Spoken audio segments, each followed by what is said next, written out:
Hello, welcome to Northeast PSC. Welcome to another discussion on a very hotly debated topic called the New Telecommunication Bill of 2023. इस पे बहुत ज़्यादा चर्चा हो रही है. अगर आप किसी भी तरीके की साइट पे जाके आप सर्च करेंगे टेलीकम्युनिकेशन बिल, आपको उसमें बहुत सारे आपको आर्टिकल मिलेगा. तो आज हम लोग इसको समझने की कोशिश करेंगे कि गवर्नमेंट इस नए बिल के साथ क्या क्या चेंजेस इंट्रोड्यूस करने वाले हैं. ठीक है, क्या क्या पुरानी लॉ है जिसको मतलब सरपास किया जाएगा, कौन कौन सा ऐसा लॉ है जिसको बदला जा रहा है, इसका क्या इम्प्लीकेशंस हो सकता है.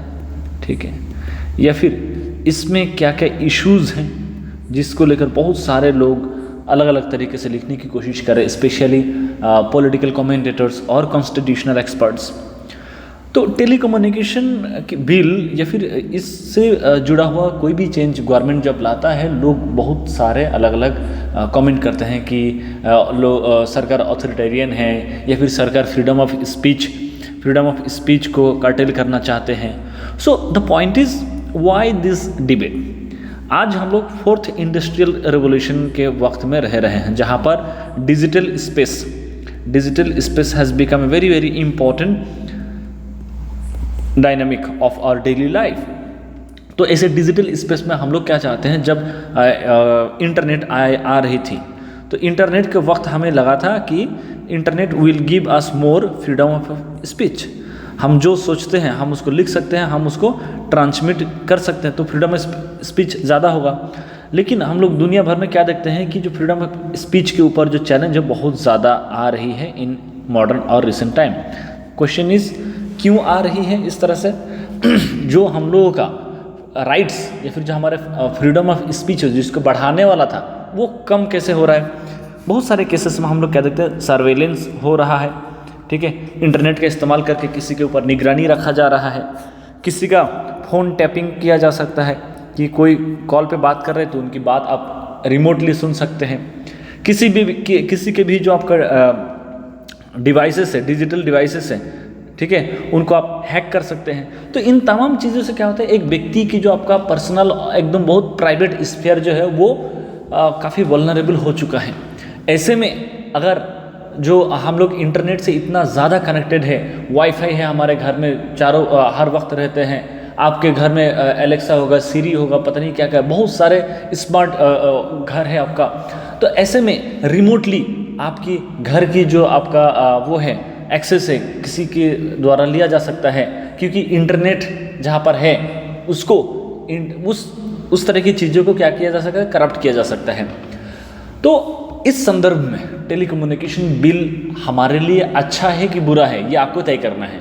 बट इसके द्वारा क्या चेंजेस लाया जा रहा है with respect to the examination, हमें याद रखना पड़ेगा.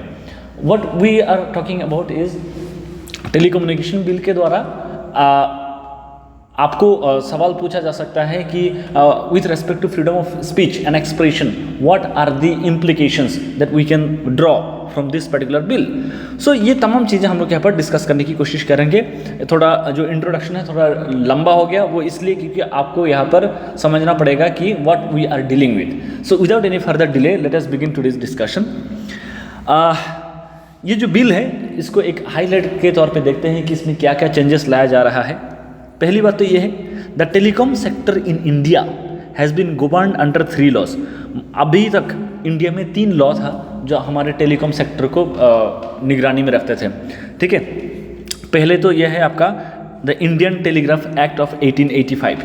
ये क्या करते हैं, आपका जो लाइसेंसिंग की जब बात कर रहे हैं, ठीक है, टेलीग्राफ से जुड़ा हुआ जितने भी आपका वो है, अगर आप इंफॉर्मेशन को इंटरसेप्ट करना चाहते हैं, कोई कम्युनिकेशन हो रहा है उसको आप डिकोड करना चाहते हैं, वो तमाम चीज़ों के लिए आपको क्या मिलेगा, लाइसेंस दिया जाएगा इंडियन टेलीग्राफ एक्ट के द्वारा. मतलब कि for providing licensing of telegraph related and interception of communications. दूसरा जो एक्ट मौजूदा था अभी तक वो था Indian wireless telegraphy act of 1933. ठीक है, तो ये क्या करता है, जितनी भी आपका वायरलेस apparatus है जो बिना वायर वाले जो कम्युनिकेशन है या फिर बिना वायर वाले जो आपका मोड ऑफ कम्युनिकेशन है उसको क्या करना है, रेगुलेट करना है। रेगुलेट करना मतलब कि निगरानी जिसको बोलते हैं, ठीक है, इसको निगरानी कह सकते हैं, रेगुलेट करना। तो निगरानी बोले तो कि कोई भी सेक्टर में किसी भी तरीके की लोगों का करप्ट माइंडसेट हो सकता है, तो जो कम्युनिकेशन सेक्टर है वो फ्री फ्रॉम बायसनेस रहे, उसको आसानी से मोल्ड ना किया जाए किसी एक ओपिनियन में। तो इस तरह से हम लोग कह सकते हैं कि जो आपका वायरलेस कम्युनिकेशन है उसको रेगुलेट करते थे Indian wireless telegraphy act of 1933। उसके अलावा जो तीसरा एक्ट है टेलीग्राफ वायर्स एक्ट ऑफ 1950, ये क्या करते थे, it regulates the position of telegraph wires. तो जो टेलीग्राफ की जो मतलब जो कम्युनिकेशन से जुड़ा हुआ जो अभी वायरलेस कम्युनिकेशन, पहले हम लोग क्या देखते थे वायर्ड टेक्नोलॉजीज, वायर्ड कम्युनिकेशंस होती थे, तो उसको रेगुलेट करने के लिए हमारे पास क्या देखते थे, ये टेलीग्राफ वायर्स एक्ट ऑफ 1950 होता था। तो ये तीनों लॉ जो है इसको सरपास करेगा, इसको ओवरटेक करेगा जो टेली कम्युनिकेशन बिल है 2023 का, ठीक है। ये आपको एक याद रखने की ज़रूरत है। 1950 वाले जो एक्ट है उसको रिसेंटली रिपील कर दिया गया था, रिपील एंड अमेंडिंग एक्ट एक लाया गया था, और उसके द्वारा जो 1950 वाला जो एक्ट है इसको रिपील कर दिया, मतलब ख़त्म कर दिया गया, ठीक है। उसके अलावा हम लोग देख सकते हैं जो आपका ट्राई है, telecom regulatory authority of India, ये इस्टेब्लिश किया गया था 1997 में, एक एक्ट लाया गया था ट्राई एक्ट, उसके द्वारा telecom regulatory authority of India इसको इस्टेब्लिश किया गया था। तो टेलीकम्युनिकेशन से जुड़ा हुआ जितने भी सारे आपका वो है एस्पेक्ट्स है, इट इज़ और these things are dealt by TRAI, okay, which regulates tariffs for the telecom sector. तो ये हम देख सकते हैं। उसके अलावा the TRAI act has also established TDSAT to adjudicate disputes and dispose of appeals. आप मान लीजिए टेलीकॉम से जुड़ा हुआ किसी भी तरीके की डिस्प्यूट इमर्ज हो जाता है, टेलीकॉम से जुड़ा हुआ कोई मतलब लोगों को कंप्लेंट है, तो उस तरह की कंप्लेंट को डील करने के लिए TDSAT, telecom dispute settlement and appellate tribunal, ये स्पेशल टाइप ऑफ कोर्ट होता है जो सिर्फ टेलीकम्युनिकेशन से जुड़ा हुआ जो आपका केसेस है, जो अपील है, वो यहाँ पर सुनवाई करेगा। ये ट्राई एक्ट जो 1997 में आया था, इस एक्ट के द्वारा वो किया गया था, इस्टेब्लिश किया गया था, ठीक है। ये सारे चीज़ों क्या हो सकता है, अफेक्ट हो जाएगा नए बिल के साथ। तो जो एक चीज़ जो आपको याद रखना पड़ेगा कि the power to issue licences remains with the central government. तो टेलीकम्युनिकेशन से जुड़ा हुआ जितने भी सारे लाइसेंस की बातें हैं, ठीक है, कुछ जो इनिशिएटिव फैसिलिटेट करना होगा वो विद रेस्पेक्ट टू टेलीकम्युनिकेशन, उसका लाइसेंस आपको गवर्नमेंट से ही लेना पड़ेगा। 1885 एक्ट को अगर हम लोग समझने की कोशिश करें, देखिए ये थोड़ा सा ब्रॉड या फिर थोड़ा लंबा हो सकता है टॉपिक, आपको समझना पड़ेगा कि बैकग्राउंड क्या है और की हाइलाइट्स क्या है। तो पहले हम लोग बैकग्राउंड को समझने की कोशिश करते हैं, ठीक है। तो the 1885 act regulates telegraph services. जो 1885 वाला जो एक्ट है, ये जो हम लोग पहले बात करें इंडियन टेलीग्राफ एक्ट, ये क्या करता है, जितनी भी आपका टेलीग्राफ से जुड़ा हुआ जो सर्विसेज हैं, ठीक है, आप कोई मैसेज भेज रहे हैं, कोई सिंबॉलिक कोड भेज रहे हैं, या फिर रेडियो के थ्रू कोई मैसेज भेज रहे हैं, उस टाइम टेलीग्राम हुआ करता था, टेलीग्राम के थ्रू आप कोई मैसेज भेज रहे हैं, इन तमाम चीज़ों को क्या किया जाता था, रेगुलेट किया जाता था 1885 के एक्ट के द्वारा, ठीक है। सिंबॉलिक कोड, वायर और रेडियो मैसेजेस या फिर टेलीग्राम मैसेजेस, ये तमाम चीज़ें कौन करते थे, आपका मतलब टेलीग्राफ एक्ट के द्वारा रेगुलेट किया जाता था। तो टेलीग्राफ जो है, टेलीग्राफ सर्विसेज को बंद कर दिया गया था इंडिया में, कब, 2013 में। ये चीज़ एक इंपॉर्टेंट इन्फॉर्मेशन है, ये याद रखिएगा। सो कम्युनिकेशन टेक्नोलॉजी आ गया है हमारे यहाँ पर।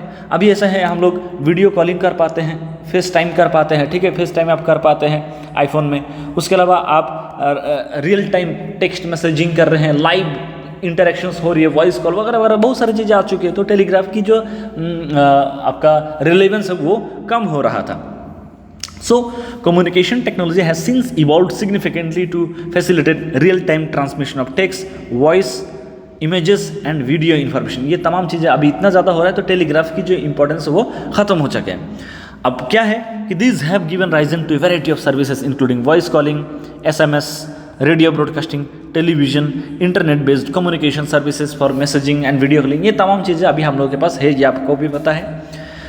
लेकिन अभी तक क्या हो रहा था, 1885 एक्ट जो है it has continued to be in use for the regulation of telecommunication service. ये तमाम चीज़ें, इन सब को डील करने के लिए भी हम लोग क्या देखते हैं 1885 एक्ट हमारे काम में आ रहा था। ठीक है, तो जाहिर सी बात है इतनी पुराने एक्ट है, उसमें कुछ बदलाव की ज़रूरत है, तो हमें नए कानून तो चाहिए। ठीक है ना, तो उसमें कोई गलत नहीं है। तो हम लोग डिस्कस करेंगे वो तमाम प्रोस एंड कॉन्स को डिस्कस करेंगे with respect to the current bill, but हम लोग बैकग्राउंड को देख रहे हैं। उसके अलावा क्या है, another key development has been the ability to provide similar kinds of services across different technologies. For example cable television network has been use to provide internet services. जो केबल जो आप टेलीविज़न के लिए इस्तेमाल होता है, उसी केबल के थ्रू हम लोग क्या देखते हैं इंटरनेट प्रोवाइड किया जाता है। फॉर एग्जांपल ऑप्टिकल फाइबर की आपने नाम सुना होगा, ऑप्टिकल फाइबर, इन सब के थ्रू हाई स्पीड इंटरनेट को ट्रांसमिट किया जाता है। ठीक है, तो एक ही चीज़ अलग अलग पर्पज़ के लिए यूज़ किया जा रहा है। तो 1885 की जो एक्ट है इट इज़ अभी तक इसको इस्तेमाल में देखा जा रहा था। ठीक है, the department of telecommunication has observed that the nature of telecom, its usages and technologies have undergone a massive change. तो 1885 के कंपैरिजन में आज के डेट में बहुत सारे चेंजेस आ चुका है। तो अगर इतने चेंजेस आया है तो एक नया जो बिल है, नया लॉ हमारे लिए बेहद ज़रूरी था। ठीक है, उसके अलावा क्या हो सकता है, hence there is a need to restructure the legal and regulatory framework for the telecom sector, ज़रूरत है। उसके अलावा हम लोग क्या देख सकते हैं, one such attempt was the communication convergence bill introduced in Lok Sabha in 2001। तो पहली बात क्या किया गई, भाई हमारे पास सारे जो कानून हैं सब पुराना कानून है। तो पहली बार एक कोशिश किया गया था 2001 में, जिसका नाम था टेलीकम्युनिकेशन और कम्युनिकेशन कन्वर्जेंस बिल। इसको इंट्रोड्यूस किया गया था 2001 में। उस टाइम की जो गवर्नमेंट थे अटल बिहारी वाजपेयी जी के गवर्नमेंट के द्वारा लोकसभा में ये बिल इंट्रोड्यूस किया गया। तो ये बिल बोल रहे थे हम लोग ट्राई एक्ट को क्या करेंगे, रिप्लेस कर देंगे। उसके अलावा केबल टेलीविज़न नेटवर्क एक्ट 1995 उसको भी हम लोग रिप्लेस कर देंगे। ठीक है, और फिर क्या किया, इस तरह से जब बोला जा रहा था, और ये दो हैं। उसके अलावा जो हम लोग पहले जो ये तीनों टेलीग्राफ एक्ट की बात करें, ये तीनों भी रिप्लेस कर दिया जाएगा, ऐसा प्रोविज़न था आपका 2001 वाले बिल में। तो जब देखा कि इतने इंपॉर्टेंट बिल है, टेलीकम्युनिकेशन से जुड़ा हुआ है और ये freedom of speech and expression से भी जुड़ा हुआ है, तो ये आर्बिट्रेरली हम लोग पास नहीं कर सकते। तो इसको standing committee on information technology, ठीक है, standing committee on information technology इनको भेजा गया, स्टैंडिंग कमेटी को भेजा गया लोकसभा में, ताकि वो लोग इसको अच्छे से स्टडी करें और अगर उसमें कोई लूपहोल है, उसमें कोई सुधार है चाहिए तो सजेस्ट करें। तो उन लोगों ने जब देखा अच्छे से, तो बोला कि ये मतलब पास नहीं हो पाया, तो 13 लोकसभा में ये क्या हो जाता है, आपका लैप्स हो जाता है। फिर और एक ड्राफ्ट बिल प्रपोज किया गया था 2020 में, the draft Indian telecommunication bill 2020। ये टेलीकम्युनिकेशन डिपार्टमेंट ऑफ टेलीकम्युनिकेशन जो है DOT, इनके द्वारा इंट्रोड्यूस किया गया था और ये 2022 में लोगों के समक्ष रखा गया था, ताकि आपका कोई अगर ओपिनियन है, ठीक है, आपका कोई ओपिनियन है, कोई सुझाव है, तो आप हमारे समक्ष रखें और उन सारे इनपुट्स अगर कंस्ट्रक्टिव रहा तो हम लोग उसको एडॉप्ट करेंगे। तो इस पर्सपेक्टिव से डिपार्टमेंट ऑफ टेलीकम्युनिकेशन के द्वारा एक ड्राफ्ट लोगों के समक्ष रख दिया गया। तो उसी के थ्रू हम लोग क्या देखते हैं, एक the telecommunication bill 2023 was introduced in Lok Sabha on December 18, 2023। तो 18 तारीख को ये उसमें रखा गया, हमारे पार्लियामेंट में इंट्रोड्यूस किया गया, और ये जो है कल आई थिंक यस ये हम लोग वीडियो रिकॉर्ड करें 21 को, इट वॉज पास्ड 18 तारीख को मतलब लोकसभा में इंट्रोड्यूस किया गया था। और ये एक इतना अहम बिल है, इस पर बहुत ज़्यादा चर्चा नहीं हुई, क्योंकि वी नो जब हम लोग ये वीडियो डिस्कस कर रहे, वीडियो रिकॉर्ड कर रहे, उस टाइम की अगर हम बात करें, लगभग 140+ MP को सस्पेंड कर दिया गया है अपोजिशन से। सो इस पर बहुत ज़्यादा बातचीत नहीं हुई है, तो लोकसभा के द्वारा ये पास कर दिया गया है। अभी ये राज्यसभा में है। So the bill seeks to replace the 2 telegraph laws and provide a regulatory framework for the telecom sector। तो टेलीकॉम सेक्टर के लिए हम लोग क्या देखते हैं, एक रेगुलेटरी फ्रेमवर्क प्रोवाइड करने की कोशिश करें, एक नई पहल लेके आने की कोशिश कर रहे हैं। तो ये था एक ब्रॉड ओवरव्यू कि हमारा अभी तक की क्या क्या लॉ है हमारे पास, और इस बिल के थ्रू क्या क्या चेंजेस लाया जाएगा। ठीक है, अब हम लोग की फीचर्स देखेंगे इस बिल की जो लोकसभा ने पास किया है। पहली बात तो ये है authorisation for telecom related activities. तो आपको क्या करना पड़ेगा, अगर ये तीन नीचे दिए गए तीन चीज़ में से कोई एक चीज़ आप करते हैं, उसके लिए आपको क्या करना पड़ेगा, सेंट्रल गवर्नमेंट से आपको प्रायर परमिशन लेना पड़ेगा। क्या क्या है, प्रोवाइड टेलीकम्युनिकेशन सर्विस। अगर टेलीकम्युनिकेशन सर्विस आप प्रोवाइड कर रहे हैं, ठीक है, आप मान लीजिए आप खुद किसी तरीके की सर्विस प्रोवाइड करते हैं, जैसे कि एयरटेल, जियो, ये सब हो गया, तो आपको सेंट्रल गवर्नमेंट से परमिशन लेना पड़ेगा। दूसरी बात क्या है, एस्टैब्लिश, ऑपरेट, मेंटेन और एक्सपेंड टेलीकम्युनिकेशन नेटवर्क। जो आपका टेलीकम्युनिकेशन सर्विस है उसको अगर आप एक्सपेंड करना चाहते हैं या फिर नए तरीके से आप इस्टेब्लिश करना चाहते हैं, उसको मैनेज करना चाहते हैं, उसके लिए भी आपको क्या करना पड़ेगा, सेंट्रल गवर्नमेंट से परमिशन की ज़रूरत है। और तीसरा क्या है, अगर रेडियो इक्विपमेंट है आपके पास, रेडियो से जुड़ा हुआ कोई चीज़ है, existing licence will continue to be valid for the period of their grant or for 5 year where the period is not specified. तो अगर आप रेडियो से जुड़ा हुआ कोई चीज़ है जो आप कम्युनिकेशन को इंटरसेप्ट करते हैं, ट्रांसमिट करते हैं, उसके लिए भी आपको सेंट्रल गवर्नमेंट से परमिशन लेना पड़ेगा। तो जब ये सब परमिशन लेते हैं तो आपका जो परमिशन है वो 5 साल के लिए वैलिड होगा, ठीक है। या अगर मतलब मान लीजिए कि वो लाइसेंस का एक टाइम पीरियड नहीं बताएगा, कोई भी आप लाइसेंस लेते हो उसका एक वैलिडिटी रहता है, म्याद रहते हैं, तो उसका अगर 10 साल हो गया, 20 साल करार दे दिया तो फिर तो ठीक है। अगर कहीं पे नहीं बताएगा कि ये वैलिडिटी, ये जो परमिशन है कितने दिन तक वैलिड रहेगा, वैसे केस में that will be valid for 5 years. ये इंपॉर्टेंट इन्फॉर्मेशन है, ये याद रखिएगा, ठीक है। It will B valid for 5 years. तो ये 3 काम करने के लिए आपको सेंट्रल गवर्नमेंट से क्या लाना पड़ेगा, परमिशन लेना पड़ेगा। पहली बात तो ये था authorisation for telecom related activities, आपको ऑथराइजेशन लेना पड़ेगा सेंट्रल गवर्नमेंट से। दूसरा क्या है, असाइनमेंट ऑफ स्पेक्ट्रम। ये क्या होता है, spectrum will be assigned by auction except for specified usages where it will be allocated on an administrative basis.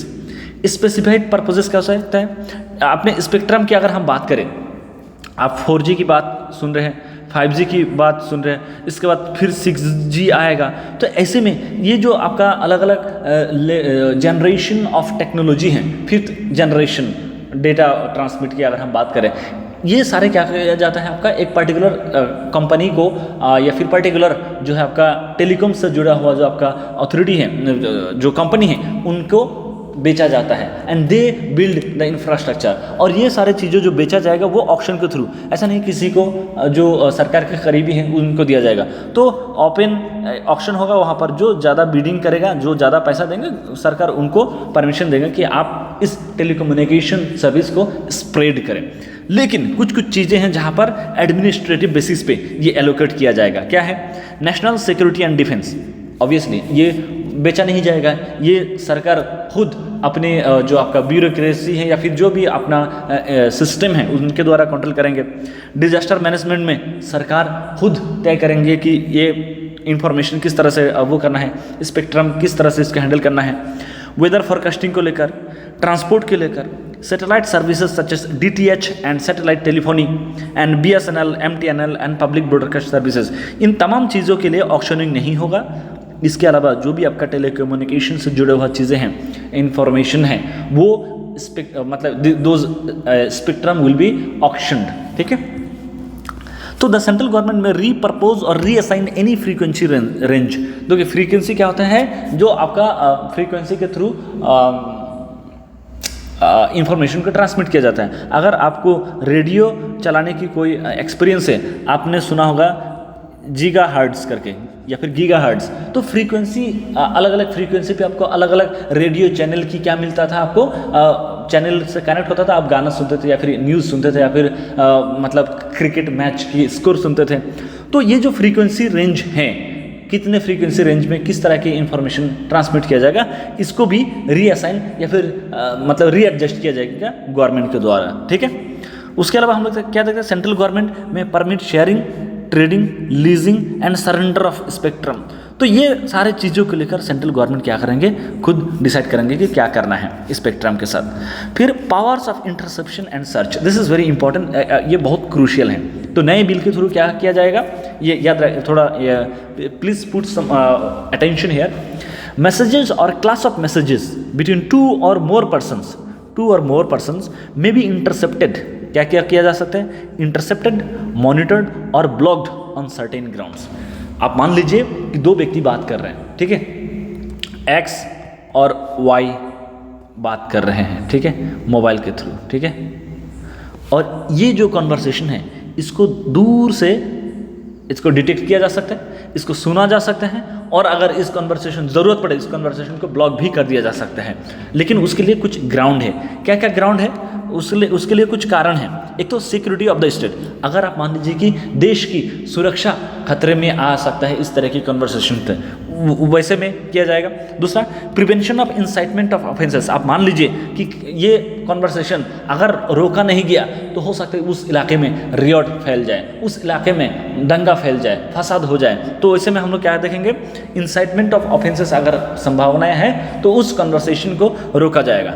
Public order की बात करें कि अगर जो हम लोग का नॉर्मल जो पीसफुल माहौल है वो अगर वायलेंट हो जाए, वो अगर ख़राब हो जाए, वैसे में क्या किया जाएगा, वैसे अगर कोई संभावनाएं हैं तो हमें क्या करना पड़ेगा, उन तमाम कन्वर्सेशन को इंटरसेप्ट करना पड़ेगा। तो यहाँ पर एक क्रिटिसिज्म ये आ सकता है, हाउ विल यू डिफाइन कि कौन कौन लोग कब इंसाइटमेंट वाले कन्वर्सेशन करेंगे मोबाइल पे, या फिर कौन कौन लोग जो है आपका सिक्योरिटी, नेशनल जो स्टेट की सिक्योरिटी उस पर खतरा डाल सकते हैं। ये तो कोई भी हो सकता है, ठीक है, XYZ कोई भी हो सकता है, मतलब आपको नहीं पता है तो या तो हो सकता है आप सबके कन्वर्सेशन के ऊपर निगरानी रखना पड़ेगा, तभी आपको पता चलेगा कौन स्टेट को ऊपर थ्रेट इम्पोज कर रहे हैं, या फिर आपको मतलब आप सबके ऊपर क्योंकि नहीं रख सकते निगरानी, तो ऐसे में क्या होगा, बहुत सारे केसेस में आपके निगरानी के बावजूद भी लोग क्या कर रहे होंगे, थ्रेटफुल मतलब कन्वर्सेशन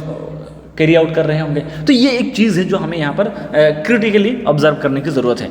तो ये हम लोग powers of interception and search की बात कर रहे हैं। उसके अलावा क्या हो सकता है, this actions will be subject to procedure, safeguards and duration as may be prescribe.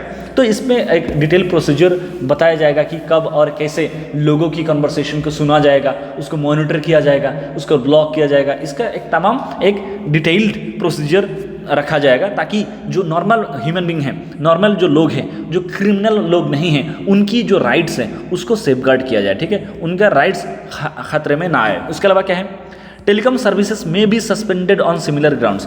तो आप देख सकते हैं कि मणिपुर में जो हो रहा था, या फिर JNK में जब 370 को हटाया गया था, उस टाइम हम लोग क्या था, टेलीकम्युनिकेशन सर्विस को सस्पेंड कर दिया गया था बहुत लंबे वक्त के लिए, ताकि लोग क्या ना कर पाए, कुछ भी ऐसा डिसीजन ना ले पाए जिससे सरकार को मतलब या फिर देश को खतरे में आ सकते, ये सरकार का कहना था, ठीक है।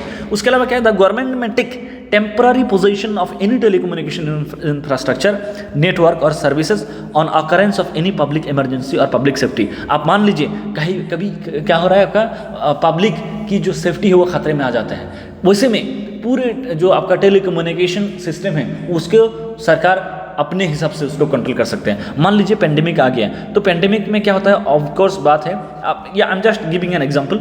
तो पेंडेमिक में आप मान लीजिए कि अलग अलग न्यूज़ चैनल अलग अलग तरीके की इंफॉर्मेशन दे रहे हैं, तो कभी कंफ्यूज हो रहे हैं लोग, कहीं पे डर रहे हैं लोग, कहीं पे अवेयर ही नहीं है। तो ऐसे में सरकार क्या कर सकते हैं, तमाम इंफॉर्मेशन के जो सिस्टम है उसको कंट्रोल करेंगे, और वो क्या करेंगे, सरकार अपने हिसाब से उस कम्युनिकेशन को कैरी आउट करेंगे। नेशनल इमरजेंसी के वक्त सारे कम्युनिकेशन बंद कर देंगे, सरकार अपने तरफ से क्या करेंगे, इंफॉर्मेशन को ट्रांसमिट करते रहेंगे। तो ये एक चीज़ है जो आपका नए बिल के थ्रू गवर्नमेंट को पावर मिलती है। इसके अलावा क्या है, an officer authorised by the government may search premises और व्हीकल्स और for position of unauthorised telecom network और इक्विपमेंट। तो हो सकता है एक ऑफिसर अपॉइंट किया जाएगा, और वो ऑफिसर किसी भी व्यक्ति को क्या कर सकता है, आपका सर्च कर सकते हैं, उनके घर में जाके उनके घर में रेड मार सकते हैं, ताकि आपके ऊपर आपके पास कोई इलीगल टेलीकम्युनिकेशन सर्विस या फिर इक्विपमेंट तो नहीं है। तो ये करने के लिए powers of interception and search ये नए बिल में डिस्कस किया गया है। इसके अलावा क्या है, यूज़र के लिए, जो हम और आप जैसे जो यूज़र्स हैं, हमारे लिए भी कुछ प्रोटेक्शन रखा गया है नए बिल में। वो क्या क्या हो सकता है, तो the central government may provide for measures to protect users. तो हमारे भलाई के लिए कुछ चीज़ें हैं। एक तो ये है prior consent to receive specified messages such as advertising messages. तो हमारे मोबाइल में किसी भी चीज़ की एडवर्टाइज आ रहा है, ये क्यों आ रहा है? बहुत सारे केसेस में क्या होता है कि आप इंस्टाग्राम चला रहे हैं, यूट्यूब चला रहे हैं, या फिर आप फेसबुक, ट्विटर, कोई भी चीज़ चला रहे हैं, वहाँ पर रैंडमली आपके सामने ऐसे ऐड आते हैं जो जिसकी आपको ज़रूरत नहीं है, जो आप देखना नहीं चाह रहे हैं, बट आपके सामने आते हैं, फिर आप उस ऐड के थ्रू बड़ा इंस्पायर हो जाते, अरे हाँ ये चीज़ तो लेना चाहिए, तो आपको कंसेंट नहीं लिया जाता है, उसके बावजूद भी आपके सामने ऐड रखा जाता है। बहुत सारे केसेस में ऐसा होता है कि आपके कंसेंट नहीं है, मगर आपने ऑनलाइन देखा, एक कपड़े के ऐड देखा, आपको अच्छा लगा कि अरे 70% ऑफ है, ले लेता हूँ, बावजूद इसके कि आपके पास कपड़े हैं, आप खामखा पैसा वहाँ पर लगा दिए। तो ऐसे में क्या करेगा, आपके मोबाइल में आपके सामने कोई भी एडवर्टाइजमेंट आने से पहले आपसे कंसेंट लिया जाएगा। दूसरा क्या है, creation of do not disturb registers. तो आप एक वो क्रिएट किया जाएगा कि यूज़र को अमूमन अननेसेसरीली डिस्टर्ब ना किया जाए, ठीक है। तीसरा क्या है, a mechanism to allow users to report malware और स्पेसिफाइड मैसेजेस। तो बहुत सारे केसेस में क्या होता है, हमारा मोबाइल गर्म हो जाता है, मोबाइल एब्रप्टली बंद हो जाता है, मोबाइल क्या होता है, हैंग करने लगता है, तो हो सकता है हमारे मोबाइल में मेलवेयर वायरस अटैक आ गया हो, तो उसको रिपोर्ट करने के लिए भी यूज़र के सामने क्या रखा जाएगा, यूज़र के पास ऑप्शन रखा जाएगा कि they can report, they can connect, they can lodge a complaint, ठीक है। इसके अलावा हम लोग क्या देते हैं, entities providing telecom services must establish an online mechanism for registration and redressal of grievances. आप मान लीजिए कि एयरटेल की बात है, अगर एयरटेल टेलीकॉम सर्विसेज प्रोवाइड कर रहे हैं तो उनको क्या करना पड़ेगा, ऑनलाइन मैकेनिज्म रखना पड़ेगा, जहां पर लोग अपना कंप्लेंट दर्ज कर पाए और अपनी कंप्लेंट की क्या मिले उनको, ग्रीवेंस जो भी उनका कंप्लेंट है उसका सॉल्यूशन मिले। तो ये सारी चीज़ें यूज़र के नज़रिए से रखा गया है। उसके अलावा क्या है, राइट ऑफ वे। क्या क्या है, एंटिटीज लेइंग टेलीकम्युनिकेशन इंफ्रास्ट्रक्चर में सिक right of way over public और प्राइवेट प्रॉपर्टी। तो आप क्या देख सकते हैं कि कहीं पर भी अगर आप टेलीकम्युनिकेशन नेटवर्क या फिर फैसिलिटी एस्टेब्लिश करना चाहते हैं तो लोगों से आपको क्या लेना पड़ेगा, परमिशन लेना पड़ेगा, अगर ये प्राइवेट प्रॉपर्टी में उस तरह की चीज़ों का आप एस्टेब्लिश करना चाहते हैं। Right of way must be provided on non discriminatory and non exclusive basis to the extent possible. तो ये हो गया। उसके अलावा appointment of TRAI, telecom regulatory authority of India, इनको किस तरह से अपॉइंट किया जाएगा। The bill amends TRAI act, ये जो 1997 का जो एक्ट था उसको हम लोग क्या देखते हैं, अमेंड किया जा रहा है यहाँ पर, और अमेंड करके क्या लाया जा रहा है, at least 30 years of professional experience to serve as the chairperson. अगर कोई यहाँ पर चेयरपर्सन बनना चाहते हैं उनको एटलीस्ट 30 साल मतलब सर्विस किया हुआ है, ऐसा एक्सपीरियंस की ज़रूरत है। उसके अलावा at least 25 years of professional experience to serve as a member. तो चेयरपर्सन बनने के लिए 30 साल की एक्सपीरियंस चाहिए और मेंबर बनने के लिए आपको 25 साल की एक्सपीरियंस चाहिए। ये आपको याद रखना पड़ेगा, very important information, this can be asked in your examination.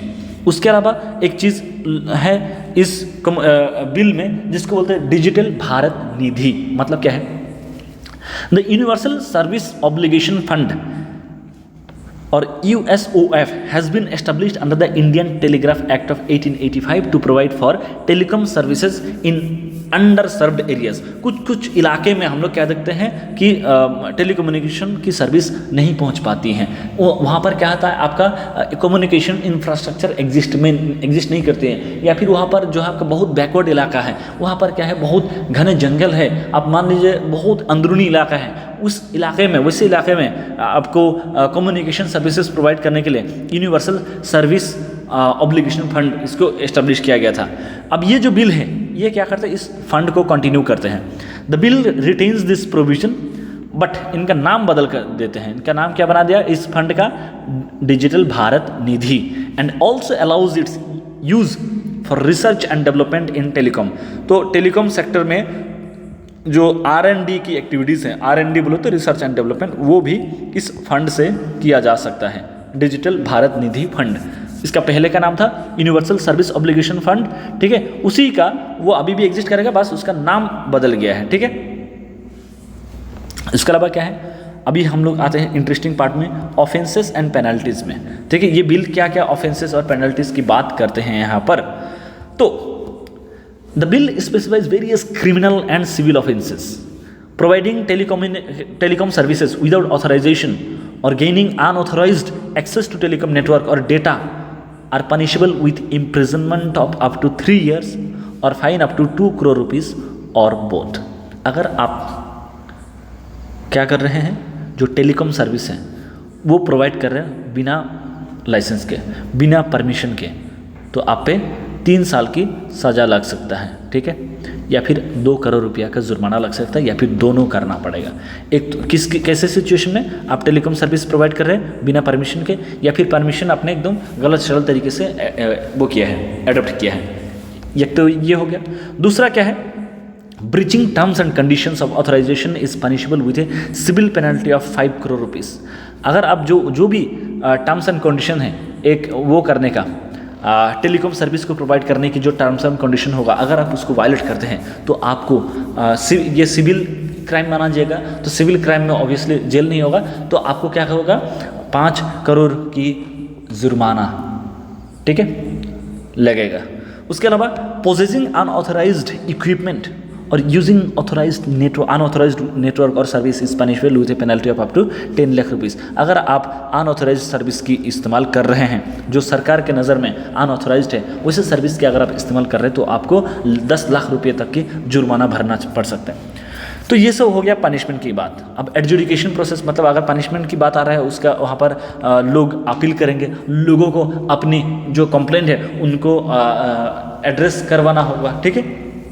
उसके लिए क्या है, the central government will appoint an adjudicating officer to conduct inquiries and pass orders against civil offences under the bill. तो सिविल क्राइम जो भी होगा वैसे cases को सुनवाई करने के लिए सेंट्रल गवर्नमेंट एक ऑफिसर को अपॉइंट करेंगे, जो उन तमाम केस को क्या करेंगे, सुनवाई करेंगे, हियरिंग करेंगे, और उसका जो भी एक वर्डिक्ट देना होगा, जो एक ऑर्डर पास करना पड़ेगा, वो ये ऑफिसर करेंगे। क्या क्या केसेस में ये जो ऑफिसर होंगे, the officer must be of the rank of a joint secretary और अबव। ये जॉइंट सेक्रेटरी जो गवर्नमेंट ऑफ इंडिया के अंडर जो काम करते हैं, जॉइंट सेक्रेटरी रैंक के जो लोग होते हैं, या तो वो उस रैंक के होना पड़ेगा या फिर उससे ऊपर के रैंक के होना पड़ेगा, पहली बात।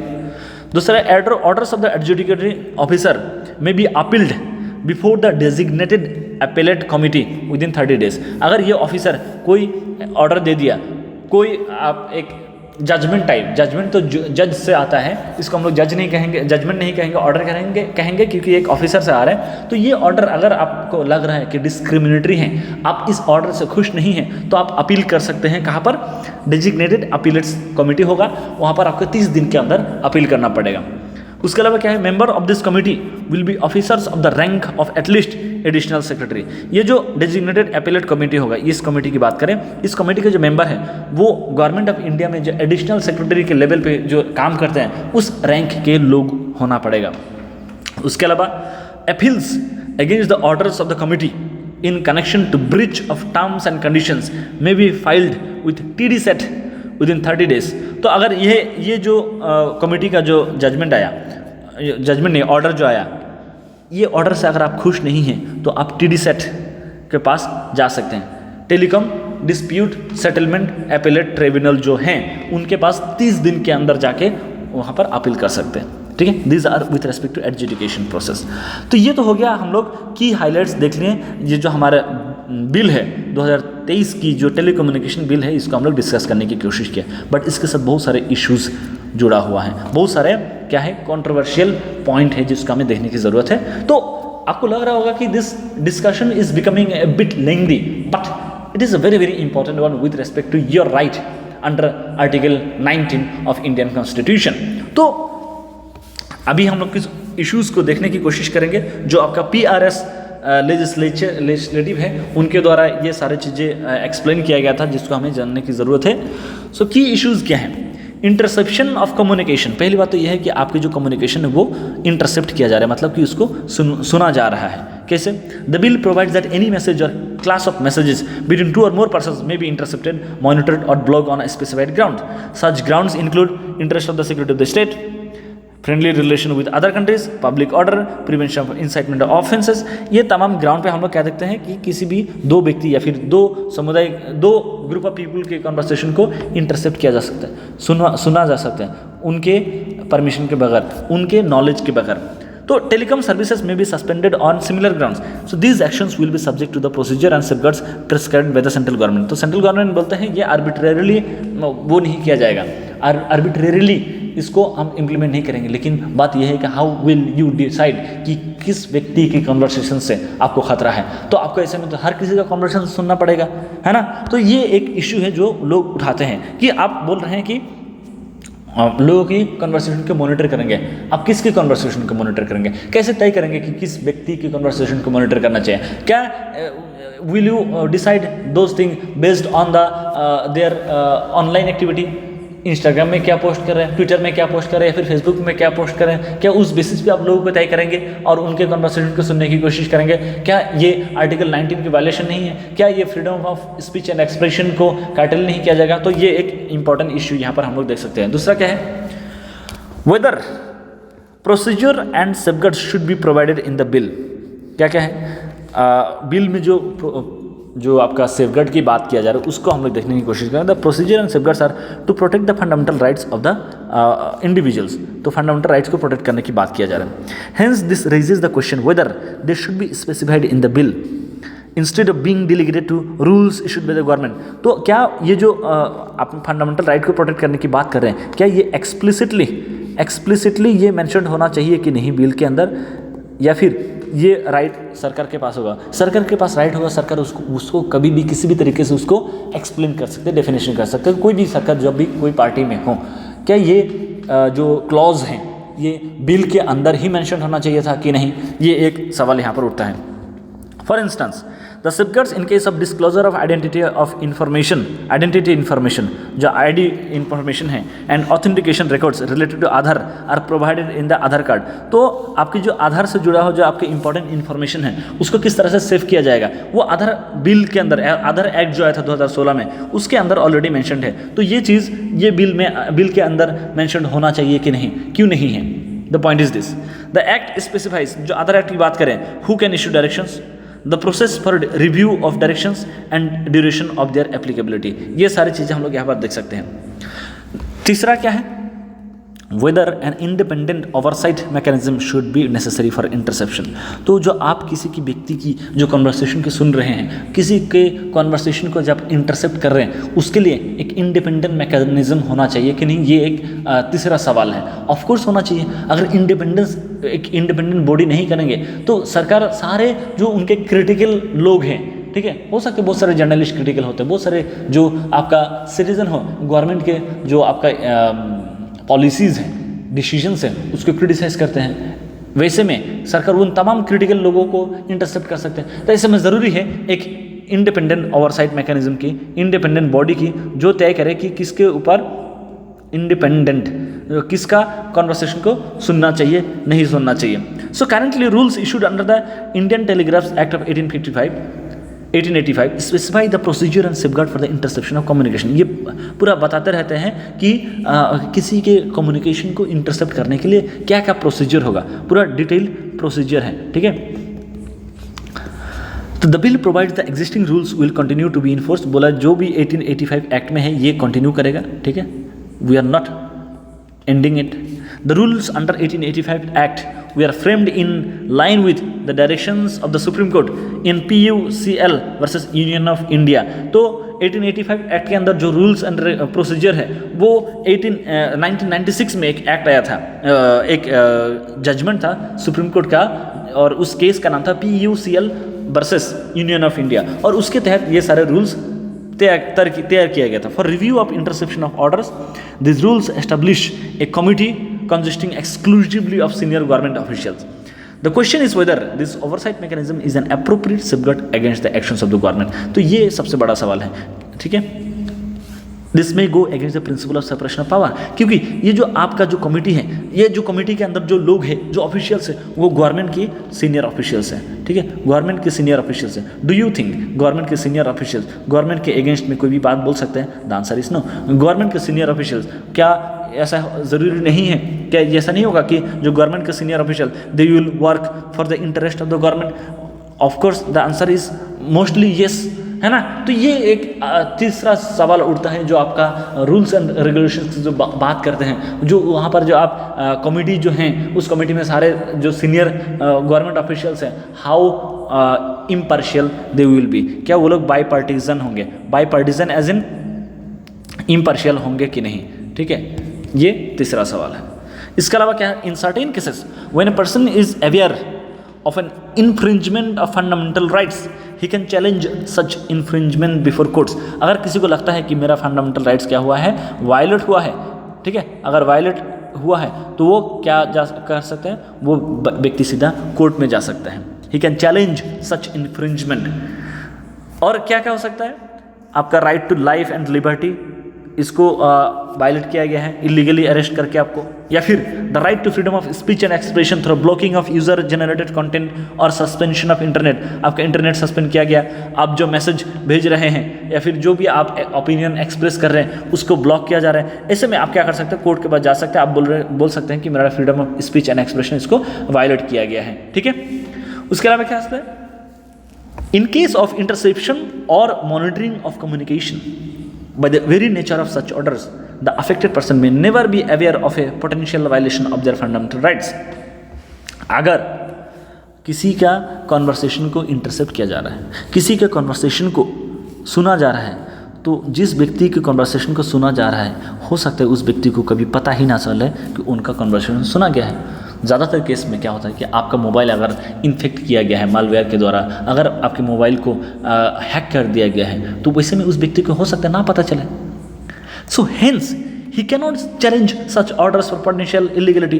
तो ऐसे में बहुत सारे लोगों को पता ही नहीं चलेगा। So how are you ensuring freedom of fundamental protection of fundamental rights, क्या ये फंडामेंटल राइट्स का प्रोटेक्शन है? बहुत सारे केसेस में लोगों को पता ही नहीं चलेगा और उनका फंडामेंटल राइट वायलेट हो जाएगा। तो how will you ensure justice in this kind of scenario? It may be argued that in such a case the procedural safeguards must be stricter। तो किस यहाँ पर क्या करना चाहिए, जिस प्रोसीजर के थ्रू आप किसी के कम्युनिकेशन को सुनते हैं, ठीक है, इंटरसेप्ट करते हैं या फिर उसको मॉनिटर करते हैं, उस प्रोसीजर को क्या बनाना चाहिए, स्ट्रिक्ट बनाना चाहिए, ताकि इजीली किसी के भी कॉन्वर्सेशन को आप ना सुन पाए। तो ये हो गया हम लोग तीसरा जो इम्पोर्टेंट जो इश्यूज़ हैं जिसका हम लोग देखने की कोशिश कर रहे हैं कि इंटरसेप्शन मैकेनिज्म जो है वो किस तरह से होगा।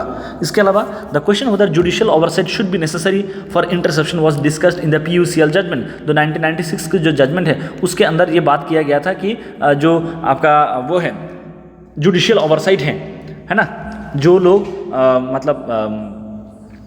अगर किसी के इंटरसेप्शन, किसी के कॉन्वर्सेशन को आप सुन रहे हैं तो वो जुडिशरी के पास जाएगा कि नहीं, वो यहाँ पर बताया गया। तो कोर्ट ने क्या बोला था कि judicial scrutiny would have to be provided through the statute. तो लॉ के अंदर जो आपका लॉ है उसके अंदर बताना चाहिए कि जुडिशियल स्क्रूटनी होगा, ठीक है, जुडिशियल स्क्रूटनी होगा, ये बताना चाहिए। 1996 के अंदर 1996 जजमेंट था उसमें ये बोला गया था।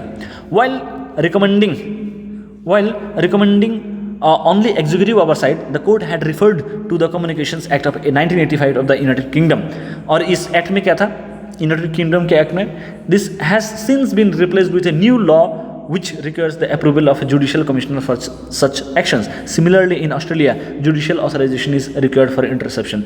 तो ऑस्ट्रेलिया में, यूके में किसी के भी कॉन्वर्सेशन को सुनने के लिए जुडिशियल इंटरसेप्शन ज़रूरी है। क्या आप यहाँ पर इंश्योर कर रहे हैं under this new law whether isn't it? अगर हम लोग ग्लोबल बेस्ट प्रैक्टिसेस की बात करें, दुनिया भर में क्या प्रैक्टिसेस चल रही है उसके कंपैरिजन में दिस इज डिफरेंट। तो ये एक चैलेंज है जो कि हमें एड्रेस करना पड़ेगा। यहाँ पर फंडामेंटल राइट की बात आती है, यहाँ पर freedom of speech and expression की बात आती है, यहाँ पर क्या सर्वेलेंस की बात आती है, आपके जो है नॉलेज के बगैर आपके ऊपर निगरानी रखा जा रहा है। तो ये एक बड़ा चैलेंज हो सकता है। तो वो चौथा जो आपका इशू है ये है the bill may allow mass surveillance such measures may violate the fundamental right to privacy. तो आपने क्या देखा 2017 में KS Puttaswamy versus state of union of India case में सुप्रीम कोर्ट ने बोला था कि जो प्राइवेसी है, प्राइवेसी क्या है, आपका फंडामेंटल राइट्स है under article 21 right to life and liberty की जो जब हम बात करते हैं उसमें आपका प्राइवेसी आपका फंडामेंटल राइट बन जाता है। तो ऐसे में अगर आप इंटरसेप्शन कर रहे हैं, क्या ये मास सर्वेलेंस के जरिए बन सकता है? देखिए, the bill provides that any message or class of messages between 2 और मोर पीपल, जो दो या फिर 2 से ज़्यादा लोगों के बीच में कोई कन्वर्सेशन हो रहा है जिससे लग रहा है कि ये देश को खतरा है, आप उस तरह की बातों को सुन सकते हैं, उसको मॉनिटर कर सकते हैं, उसको ब्लॉक कर सकते हैं। तो ऐसे में क्या हो सकता है, this actions will be subjected to procedure and safeguard prescribed by the central government. Central government बोलते हैं हम ऐसे आर्बिट्रेरी नहीं सुनेंगे, बट ये सारे जो ग्राउंड है An order may be made to intercept or monitor all communications where a particular word or set of word is used. आप मान लीजिए मैं आपको रिकमेंड करता हूँ एक मूवी जिनका नाम है स्नोडेन। तो स्नोडेन मूवी में दिखाया गया था कि हाउ टू फाइंड मैसेजेस, या फिर आप पूरे ऑनलाइन में देखिए, इंडिया में 1.4 बिलियन पीपल है, ठीक है, 1.4 बिलियन पीपल है। तो ऐसे में आपको कैसे पता चलेगा कि कौन किस तरह की कन्वर्सेशन कर रहा है, किसके कन्वर्सेशन से देश को खतरा है। तो ऐसे में आप क्या करेंगे, ऑनलाइन जाएंगे, आपका एक सर्च बार होगा, ठीक है, जहाँ पर आप सर्च करेंगे कि एंटी इंडिया, या फिर मतलब कुछ ऐसा एंटी इंडिया, ये सर्च कीवर्ड जो है सर्च किया जाएगा। जहाँ जहाँ पर एंटी इंडिया कंटेंट मिलेगा आप उन तमाम कंटेंट को ब्लॉक कर देंगे क्या। या फिर हो सकता है कि कहीं पे मतलब इंडिया के विरुद्ध बात किया जा रहा है, कोई एक पॉलिटिकल लीडर के विरुद्ध बात किया जा रहा है, क्या उन तमाम कंटेंट को आप ब्लॉक कर देंगे। क्या उन तमाम लोगों को आप निगरानी में रखेंगे। क्या उन तमाम लोगों के ऊपर क्या करेंगे आप उनके फ़ोन टैप करने लगेंगे। तो ये क्या हो सकता है, मास सर्वेलेंस का कारण बन सकता है। आप पूरे बहुत बड़े तादाद के पॉपुलेशन के ऊपर निगरानी रख सकते हैं। इसका मतलब क्या है, this can be arbitrarily used, और इसी को हम लोग मिस यूज़ कहते हैं। किसी के फंडामेंटल राइट को आप वायलेट कर सकते हैं without their permission, without their knowledge, ठीक है। Such an order would require all communication of all users to be monitored. अब हर एक यूज़र की हर एक कम्युनिकेशन को मॉनिटर करना चाहता है। How is this going to work. Enabling such monitoring में lower the degree of privacy of communication for all users. हर एक यूज़र के जो आपका प्राइवेसी है, जो कम्युनिकेशन से जुड़ा हुआ जो प्राइवेसी है, वो खतरे में आ जाएगा। ऐसे में क्या होगा कि जो है लोग डरेंगे, लोग बात करने से डरेंगे, लोग कुछ कुछ चीज़ें आप ऑनलाइन शेयर करने से डरेंगे। तो ये क्या होगा कि आपका जो freedom of speech and expression है वो खतरे में आ जाएगा। सुप्रीम कोर्ट के, मैंने आपको ऑलरेडी बताया 2017 में सुप्रीम कोर्ट ने क्या बोला कि प्राइवेसी आपका फंडामेंटल राइट है, लेकिन अगर मास सर्वेलेंस कर दिया जाएगा तो आपका प्राइवेसी तो गया, खतरा हो गया, खल्लास।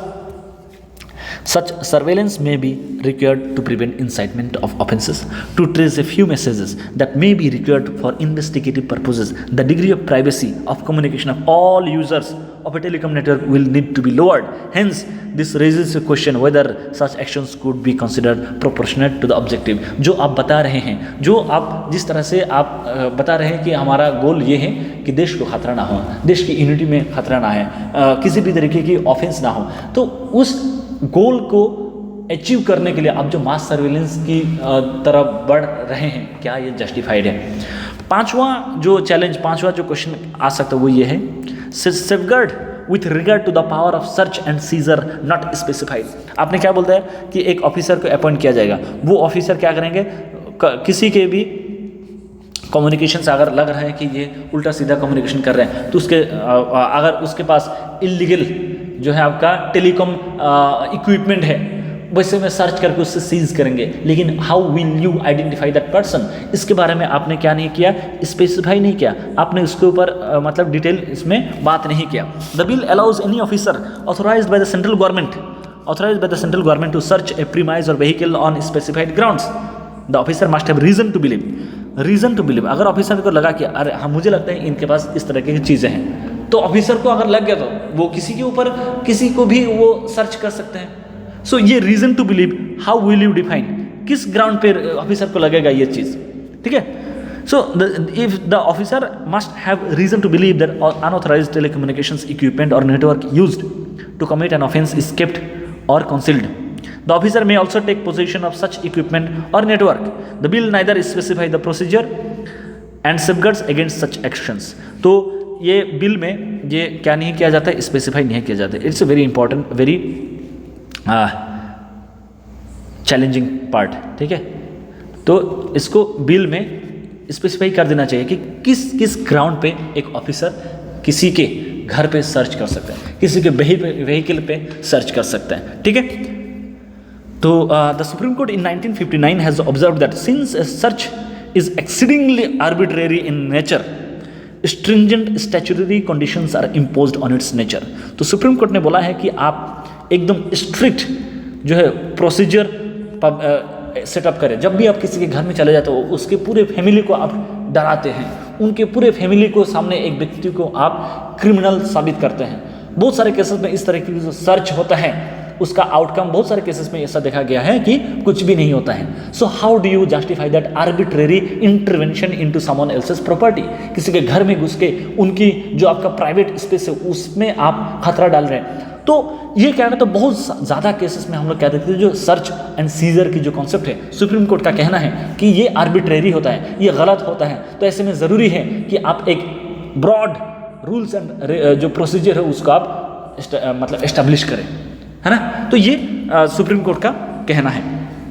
The such laws such as code of criminal procedure specify certain procedural safeguard. तो यहाँ पर 1973 में सीआरपीसी लाया गया था, वहाँ पर कुछ प्रोसीजर, कुछ तरीके बताया गया था।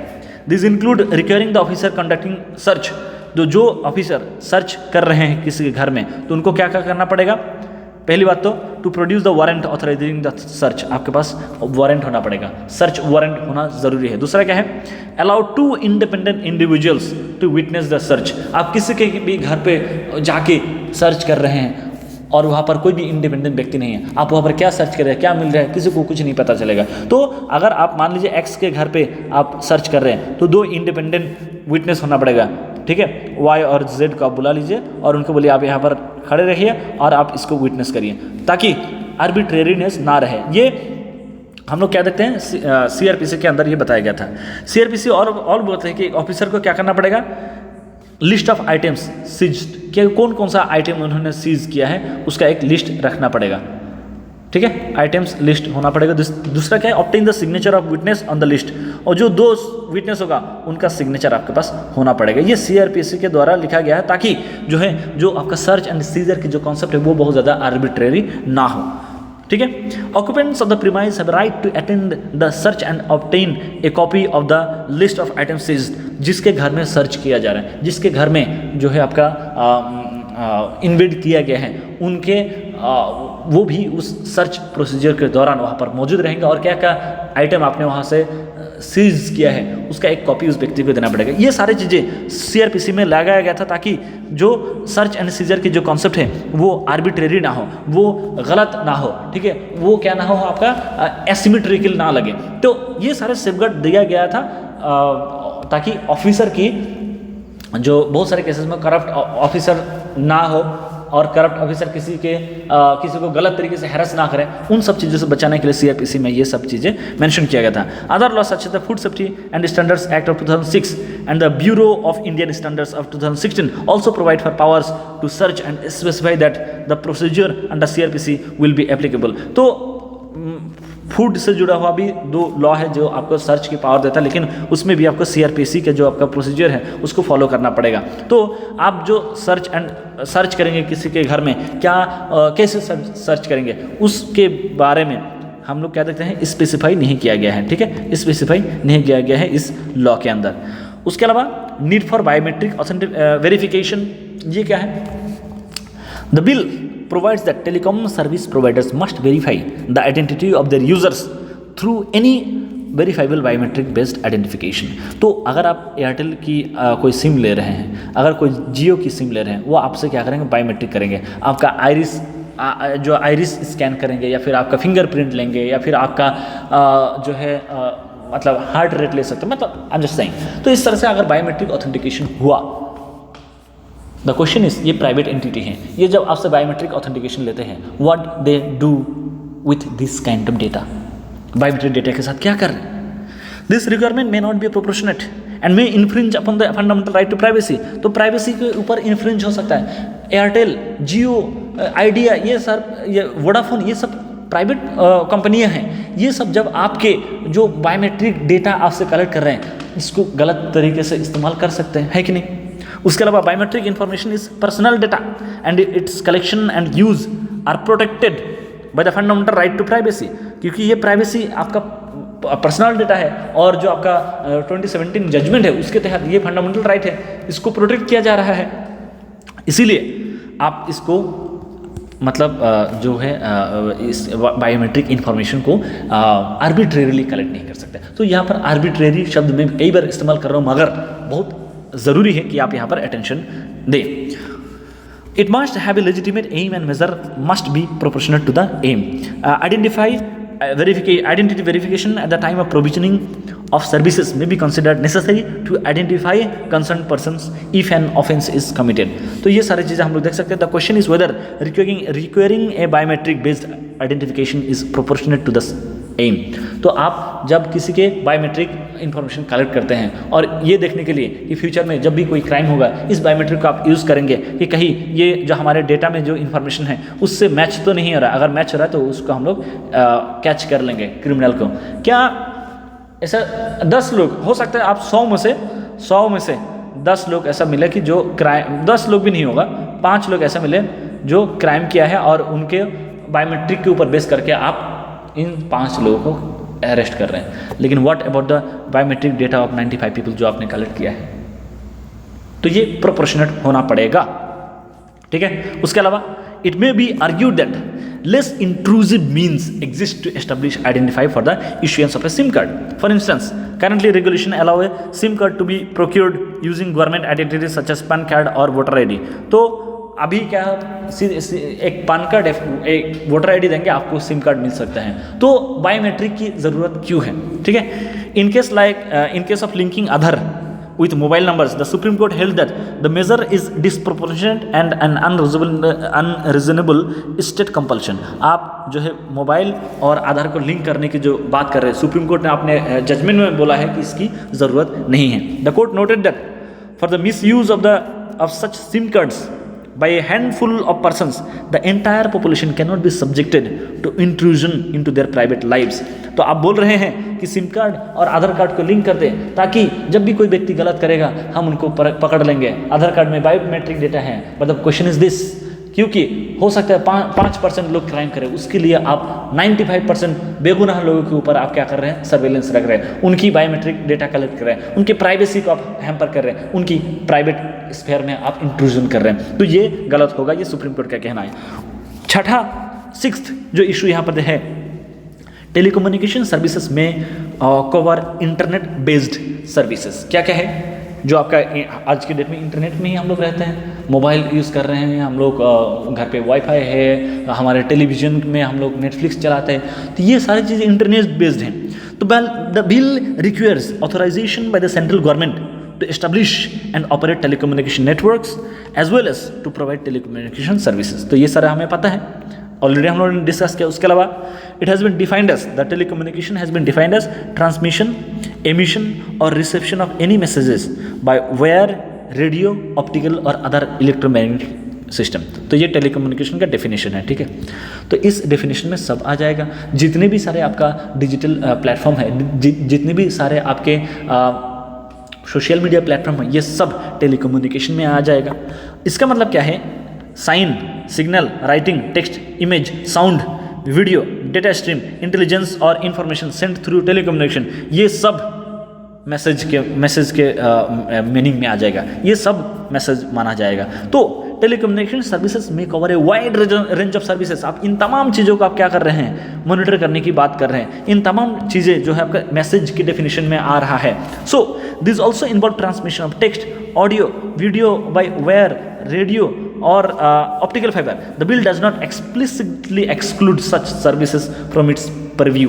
तो आप जो इंटरसेप्शन की बात कर रहे हैं, इसमें से कौन सा चीज़ एक्सक्लूड रहेगा, कौन सा चीज़ के ऊपर नज़र नहीं रखा जाएगा, वो बिल में मेंशन नहीं है. इसका मतलब ये सारे चीज़ों के ऊपर नज़र रखा जा सकता है सरकार के अलावा, सरकार के द्वारा.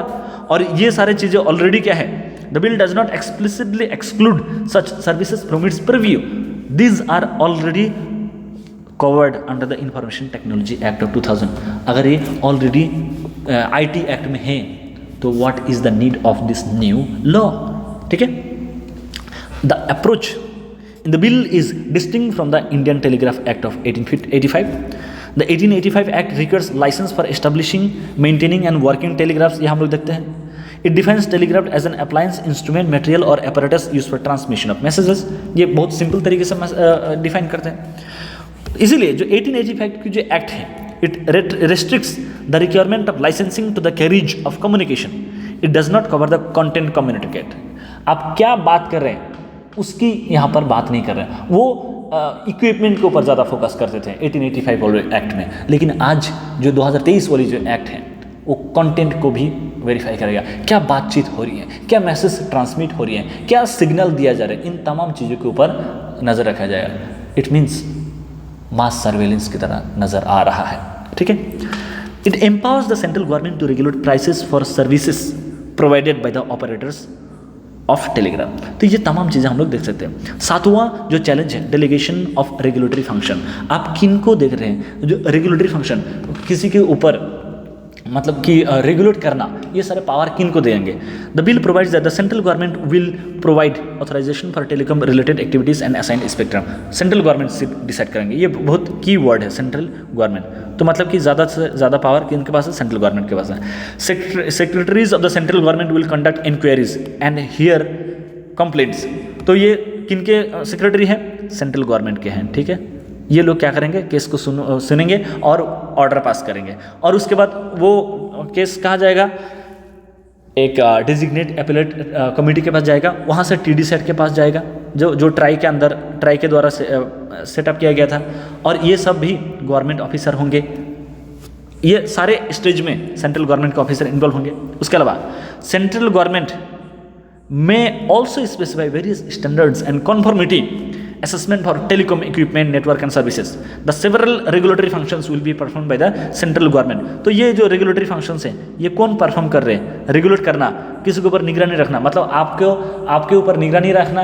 आपको अगर कोई, आप मान लीजिए कि आपके ऊपर हम क्या कर रहे हैं? निगरानी भी हम ही रख रहे हैं। आपको कोई इशू है, आपने कंप्लेंट किया, उसका सुनवाई भी हम कर रहे हैं, ठीक है। उसका जज जो ऑर्डर पास कर रहे हैं वो भी हम ही कर रहे हैं। अगर उस ऑर्डर से आप खुश नहीं है, उसके अलावा बाद जब आप आ रहे हैं टीडी सेट के पास जा रहे हैं, वो भी हमारे ही ऑफिसर्स हैं। तो हर एक केस में सेंट्रल गवर्नमेंट के पास बहुत ज़्यादा पावर है।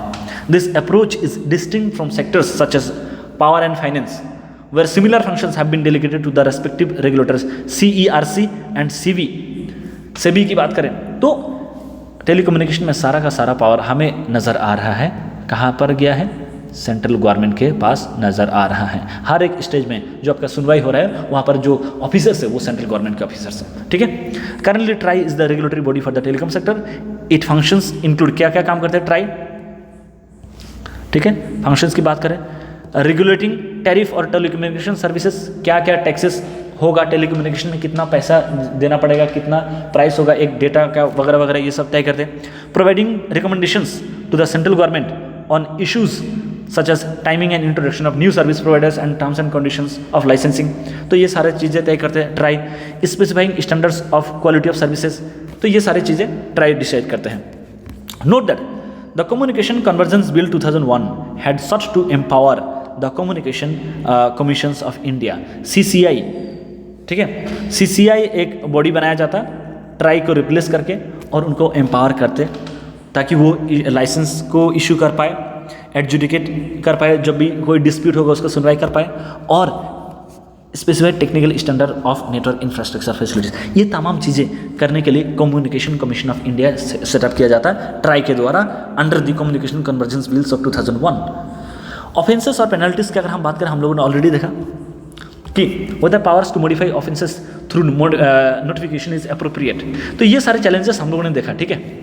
6 बड़े बड़े मेजर चैलेंजेस हैं जिसको आप पॉजिटिवली निगेटिवली एनालाइज कर सकते हैं। It is up to you. Offences की बात करें, whether powers to modify offences through notification is appropriate, मतलब क्या बोला ये बिल में क्या बोलते हैं? It specifies certain civil offences and penalties in the 3rd schedule to the bill. The bill empowers the central government, किनको पावर देते हैं? सेंट्रल गवर्नमेंट को पावर देते हैं to amend the schedule. It further specify the penalty in the schedule will not exceed 10 crore rupees, ठीक है। ये सारी चीज़ें मेंशन है। The bill allows the central government to add, modify और delete offences in the schedule through notification. जब central government को लगेगा कि कोई नया जो आपका शेड्यूल है उसमें कोई चीज़ मतलब ऐड करना है, मॉडिफाई करना है, डिलीट करना है, ये सब सेंट्रल गवर्नमेंट खुद अपने हिसाब से डिसाइड करेंगे।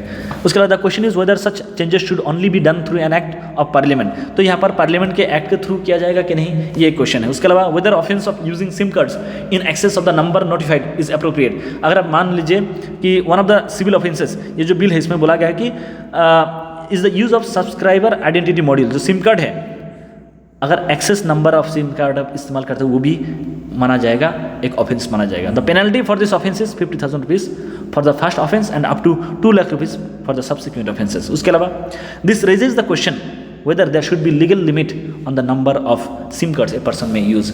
तो एक व्यक्ति कितना सिम कार्ड यूज़ कर सकते हैं, क्या उस पर भी रेस्ट्रिक्शन होना चाहिए। तो ये तमाम चीज़ें with respect to this bill हम लोगों ने डिस्कस किया। ये एक बहुत ही कॉम्प्रिहेंसिव डिस्कशन हो गया। आप क्या सोचते हैं, आपका क्या ओपिनियन है with respect to this bill? Do you think this infringes upon your fundamental right? Do you think this violates your right to privacy? Do you think this this bill is going to impact your right to freedom of speech and expression? Or do you think this bill empowers your digital space? This bill makes your digital presence more safe? This bill talks about inclusivity. क्या सोचते हैं आप? Please put them in the comment box. I'll be more than happy to see your point of view with respect to this particular bill. So that shall be all for today's discussion. Thank you so much. See you in the next video. Bye bye.